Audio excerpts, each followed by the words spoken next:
எத்தனை பேருக்கு வந்து 40 வயசு மேல இருக்கு? 50 வயசு மேல இருக்கும் கை தூக்கணும். 40 வயசு மேல அப்பயும் பெருசா யாருமே இல்ல. எத்தனை பேருக்கு 30 வயசு மேல இருக்கீங்க? அப்பயும் பெருசா இல்ல. எத்தனை பேருக்கு 20 வயசு மேல இருக்கீங்க? பாத்துக்கோங்க. ரவுடித்தனம் பொறுக்கித்தனம் எல்லாம் பண்ணிக்கிட்டு இருந்தா அப்படின்னா வாழ்க்கையில ஒண்ணும் உருப்பட முடியாது. ஜெயிலுக்கு தான் போகணும், வாழ்க்கை தான் அழிஞ்சு போகும். அதனால நீங்க எல்லாரும் ஒழுக்கமா இருந்தீங்க அப்படின்னா அது உங்களுக்கு நல்லது.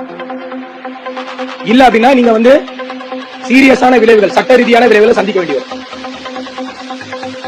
சட்டம் இப்ப முதல்ல மாதிரி இல்ல. முக்கிய குற்ற சட்டங்கள் எல்லாத்தையும் மாத்திட்டாங்க.